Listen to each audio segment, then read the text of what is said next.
This week's Parsha is Parshas Lecha. Parshas Lecha discusses the beginning of Avram and his children and his wife Sarah.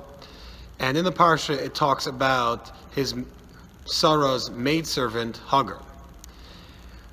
At some point, actually after 10 years of marriage, Sarah still had not had a child.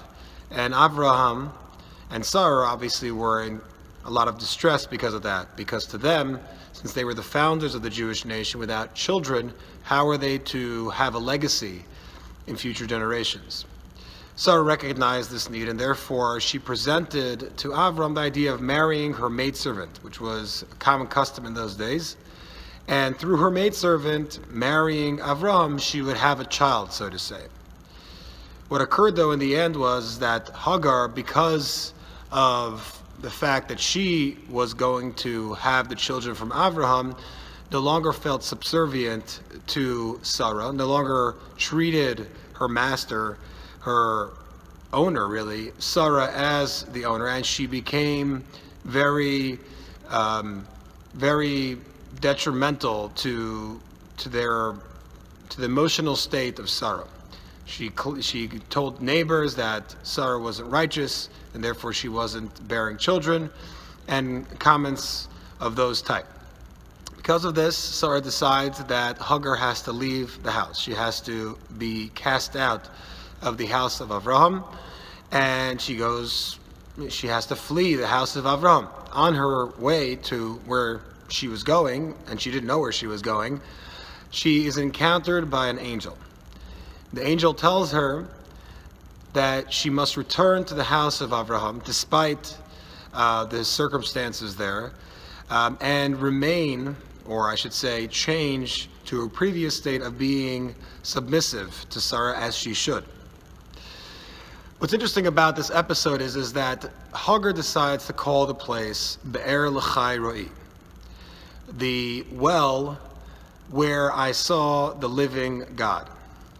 And this place has a lot of history after this episode. Yitzchak himself, when he goes to daven, and it seems from the pasuk, from the verse, that this was his regular place to daven, always went to this specific place to daven, Lecha3, where Hagar was encountered by the angel. Yitzchak being the son of Avraham. Now, Yitzchak, actually, the son of Avraham, lived in his father's house, or tent, I should say. And it's just strange that a person who has a very holy place, at the place where Avraham lived his entire life, or much of his life, obviously the area there was pulsating with holiness and spirituality and connection to God. Why does he specifically choose a place where Hagar, the maidservant of his father's wife, once encountered an angel? Why was that place picked? Out of all the places, daven at the Mount Moriah, daven in your father's tent. There's so many more illustrious places of holiness. Why that place? So the commentators explain that when a person prays, he's praying from a place of desperation, a place where he does not have what he needs, and he beseeches God to give him something which he feels is a necessity in his life. He wants to expand his potential.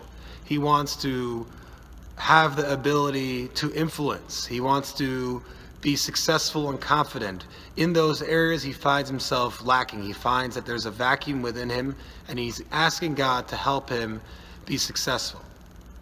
That place, that prayer that Hagar had when she said that prayer at that place, Lecha3, was a prayer of absolute desperation. It was a prayer which was potent because of the very emotional and very traumatic state that she was in. She was desperate. She had nowhere to go. She had been cast out from the highest possible position, the new wife of Avraham, the leader of a generation of Jews, and now she was nowhere. She had nowhere to go. And that was the place that Yitzchak chose, because despite the fact that perhaps the holiness there was not as high as the holiness of, let's say, the house of Avraham, it was a place where prayers were heartfelt and genuine. They were prayers that had nowhere else to turn. They weren't just habitual prayer that one would say daily. That is why Yitzchak chose that place, and that's why Avraham and others davened in that place. This week we have the Parshas of Lecha3, like we said, and Lecha3 itself means go for yourself. So what happened there is that Avram was told by Hashem to go for himself. And what's interesting in the verses is that it does not state where Avram should go. So how did Abraham know which way to go? It just says, God says to him, go from your father's land, from the place that you were born, and so on. It never says a destination. And trust me, if you try to put in your GPS just the place where you're coming from, you're not going to get to the place that you're going to. So how did Avram know where to go? Did he know where to go? How did he end up in Eretz Yisrael, in the land of Israel? That is the question for this week. Have a good Shabbos.